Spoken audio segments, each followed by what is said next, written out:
안녕하세요. 김승현 안PD 스포일러 안PD입니다. 클릭해주셔서 감사합니다. 당분간 쌍용차 이슈는 다룰 일이 없을 줄 알았습니다. 그런데 큰 이슈가 생각보다 빨리 나왔더라고요. 에디스모터스가 인수를 실패한 이후에 쌍용차를 인수하겠다는 기업이 꽤 빨리 나왔습니다. 그런데 이게 잘못하면 또 에디스모터스 꼴이 날 수도 있을 것 같은데요. 그래서 오늘은 쌍용차를 인수하겠다던 기업들 중에 가장 대표적인 곳 하나를 살펴볼 거고요. 인수 가능성이 얼마나 되는지, 그리고 자칫하면 속게되는 함정까지 모두 살펴볼 거고요. 편하게 들어주시면 감사드리겠습니다.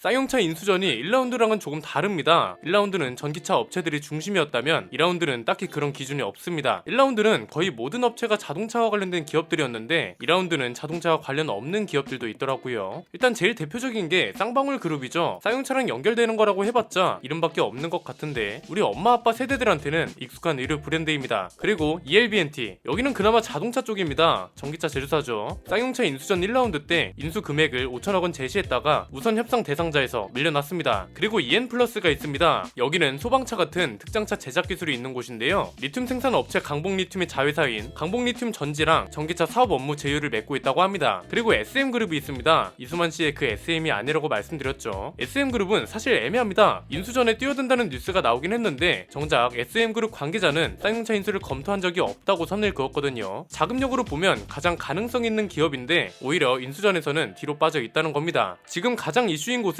쌍방울 그룹입니다. 오늘은 두 가지 카테고리로 나눠서 가보겠습니다. 일단 첫 번째부터 가볼까요? 쌍방울 그룹의 인수 가능성이 에디스모터스보다는 조금 유리하다는 건데요. 그 이유는 간단합니다. 이건 두 가지로 설명할 수 있습니다. 첫 번째는 에디스모터스보다 규모가 훨씬 큰 회사라는 겁니다. 쌍방울 그룹이 이름이 올드해서 그렇지 90년대까지 대기업으로 분류됐던 회사입니다. 96년 기준으로 재계 순위가 51위였거든요. 그 당시에 프로야구단도 있었고 비슷하게 어깨를 나란히 했던 회사가 삼양그룹, 금호아시아나, 혜태그룹이었습니다. 그렇다고 위기가 없진 않았습니다. 97년 IMF 때 자금난에 시달리다가 그해 10월에 부도가 나기도 했거든요. 그래도 지금 회사가 막 휘청일 정도는 아닙니다. 쌍방울 쪽 입장을 들어보니까 매출 규모가 7천억 정도 된다고 합니다. 이게 어떻게 가능한 건지 보니까 쌍방울 그룹 산하에 있는 계열사가 7개인데 이걸 모두 합치면 그렇다는 소리더라고요. 일단 에디스모터스보다는 매출 규모가 큰 거죠. 에디스모터스는 새우가 고래를 삼키는 격이었다면 쌍방울은 고등어가 고래를 삼키는 정도로 볼 수 있지 않을까요? 그리고 이건 뭐 당연한 소리겠지만 회사가 적극적입니다. 벌써 매각 주관사에 인수 의사를 전달했고요. 이번 주 안으로 인수 의향서를 제출할 거라고 합니다. 그리고 두 번째는 쌍방울 그룹만 이 인수전에 참여한다고 생각하면 안 된다는 겁니다. 쌍방울 산하에 있는 광림이 사실상 실세라고 보면 됩니다. 광림은 이동식 크레인, 전기 작업차, 청소차, 소방차 이런 것들을 만들거든요. 완성차를 구입해서 특장차로 개조하는 특수 장비 자동차 회사라고 보시면 됩니다. 그리고 자동차랑 완전 관련이 없다고 할 수는 없을 것 같은데요. 일단 여기까지만 보면 와 이거 에디슨 때랑 상황이 다른데 주식 무조건 간다 이렇게 생각할 수도 있습니다. 그런데 이것도 좀 구분을 지을 필요가 있습니다. 주식 개미들은 수익을 가져갈 수도 있을 겁니다. 어쨌든 인수에 참여한다는 것 자체가 일시적인 호재이기도 하고 에디슨도 일시적으로 주식이 급등했거든요. 이번에 쌍방울도 쌍용차 인수전에 뛰어든다는 소식만으로 주식이 급등했습니다. 그런데 진짜 인수가 가능할지, 그러니까 최종적으로 쌍용차가 쌍방울 그룹 산하로 들어갈 수 있을지는 판단하기가 이릅니다. 두 번째 카테고리는 쌍방울을 의심해야 하는 이유입니다. 이건 크게 세 가지인데요.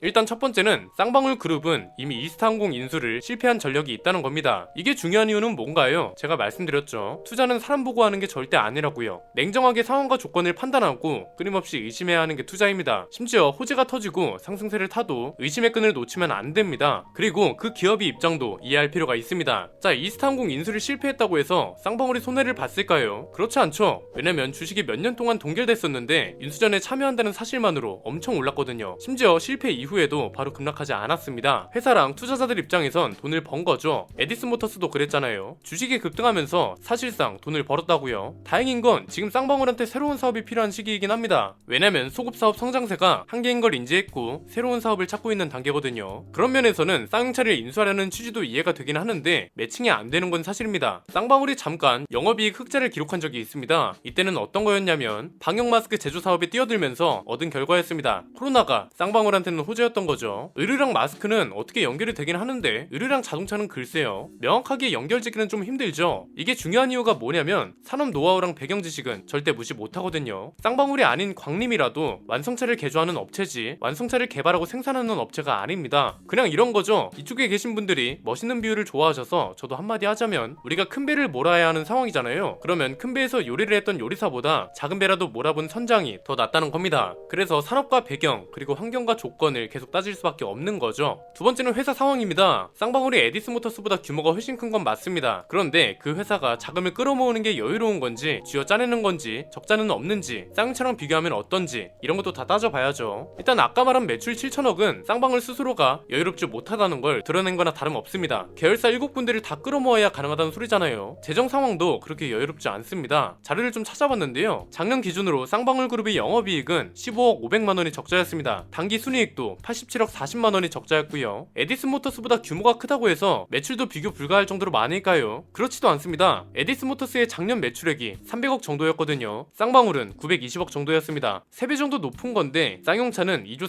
4,300억이었습니다. 2억이 아니라 2조였다고요. 아무리 쌍용차 판매량이 처참하고 쓰러져갈 위기라고 해도 매출액이 어떤가요? 지금 인수하겠다고 자신있게 말하는 회사들하고 비교가 안 된다는 거죠. 동종업계 순위에서도 쌍방울이 그렇게 높지 않습니다. 1위가 신형 와코르, 2위가 비비안, 3위가 BYC, 그리고 쌍방울은 7위입니다. 물론 비슷한 사례가 있긴 합니다. 의류회사가 자동차 회사를 인수한 경우 뭐가 있나요? 영암모자가 대우버스를 인수한 거죠. 그런데 영암모자가 모자라는 단어가 들어가서 무시할 수 있는데 모자 생산량이 어마어마합니다. 국내가 아니라 전세계에서 1위입니다. 그리고 대우버스는 대우자동차 그룹이 아니라 대우차가 가지고 있던 자동차 사업 중 일부를 가져간 것 뿐이잖아요. 애초에 규모 자체가 달랐다는 거죠. 쌍용차는 일부가 아니라 회사 전체를 가져가야 하는 상황입니다. 그리고 쌍방울은 업계 1위도 아니고 적자까지 있는 회사이기 때문에 계속 의심을 해야 한다는 거죠. 중요한 게 또 하나 있습니다. 쌍용차를 인수할 때 인수금 3천억만 필요하다고 생각하는 분들이 많더라고요. 3천억이라는 숫자가 어떻게 나왔는지 기억하시나요? 에디슨모터스 인수 과정에서 거의 최소로 잡은 게 3천억이고요. 그래서 변제율 1.75%라는 말도 안 되는 숫자가 나온 겁니다. 쌍용차 인수에 필요한 돈은 3천억이 아니라 최소 1조 원입니다. 왜? 회사 인수할 때 돈이 들고 인수한 다음에 회사도 살리고 직원들도 살리고 채권단도 살려야죠. 일단 여기까지 인수대금 5천억 정도가 필요하고요. 인수하고 나면 쌍용차가 지금까지 기록한 적자도 메꿔야 하거든요. 쌍방울이 이스타항공을 인수하려고 할 때 마련한 자금이 1천억 원이었습니다. 이때 확보한 인수자금 외에 추가로 자금을 확보한다고 하긴 했는데 글쎄요. 계열사 7개로 연끌을 해도 매출이 7천억이라고 하는데 인수금 5천억에 산업은행 채권같이 우선 변제 의무가 있는 3천억에 이후에 차도 개발하고 생산하고 판매하고 홍보하려면 여기에도 몇천억이 들어갈 거잖아요. 그 와중에 쌍용차는 5년 연속 적자를 기록하고 있고요. 이걸 다 감당할 수 있는 회사가 인수를 해야 한다는 겁니다. 인수를 한 다음에 신차로 대박을 내서 회사를 살리겠다. 지금 이 상황에서 이걸 믿는 사람이 있을까요? 세 번째는 이번에도 절차별로 좋은 뉴스가 분명 나올 겁니다. 본 계약만 체결해도 본 계약 체결, 쌍용차 결국 쌍방울 폼으로 이런 기사가 분명 나올 거라는 거죠. 일단 긍정적인 기사는 과감하게 버리셔도 되고요. 어렵게 생각할 필요도 없습니다. 본 계약을 체결하거나 뭔가 절차가 진행되잖아요. 그러면 그냥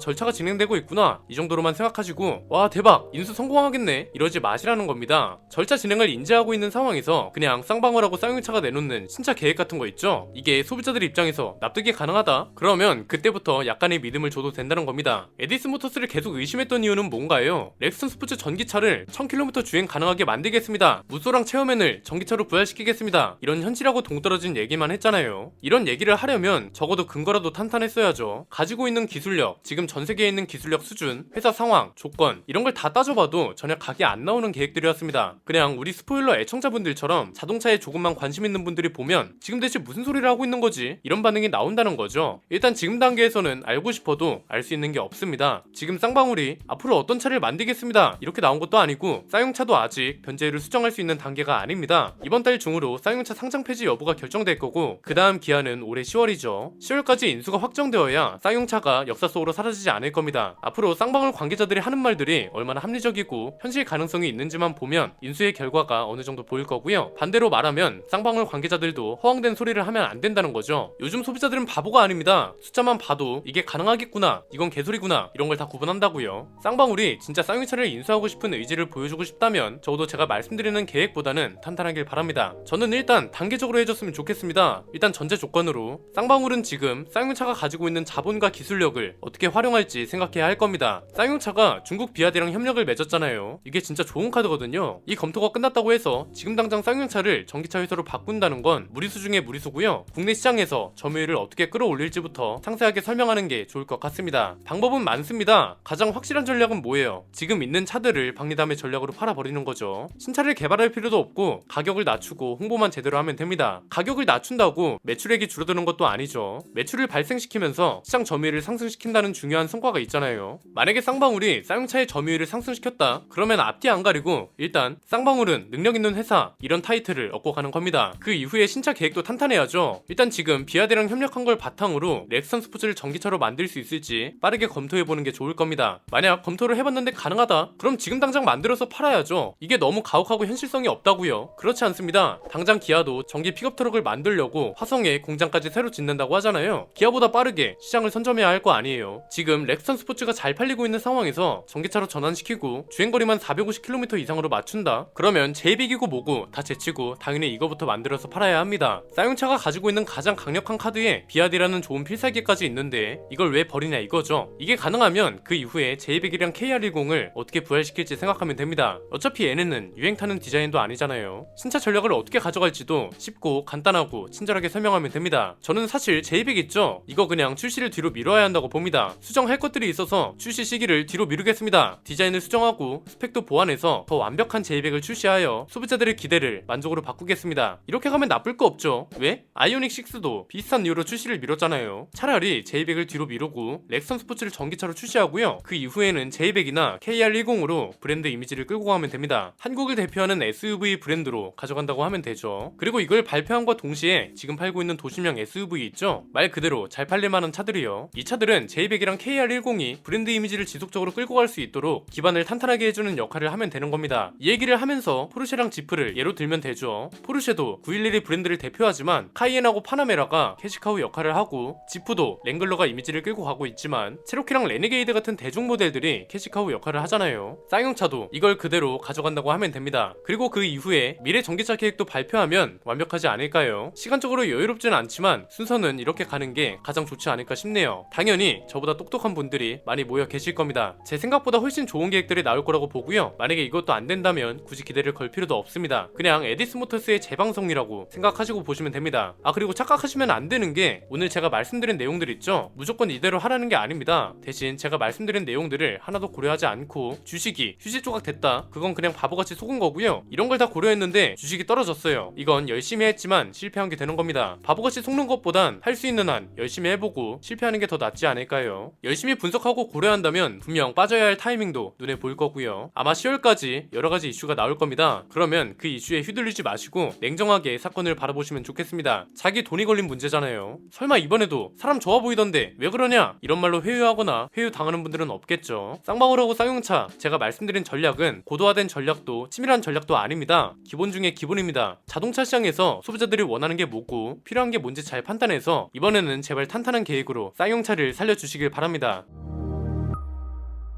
오늘 내용은 여기까지입니다. 앞으로 이런 기업 동향 이야기도 가장 유익하게 스포일러 해드릴 예정이니까요. 구독과 좋아요, 알림 설정을 통해 가장 빠르게 받아보셨으면 좋겠습니다. 안PD의 자동차 백과 쌍방울과 쌍용차 편이었습니다. 감사합니다.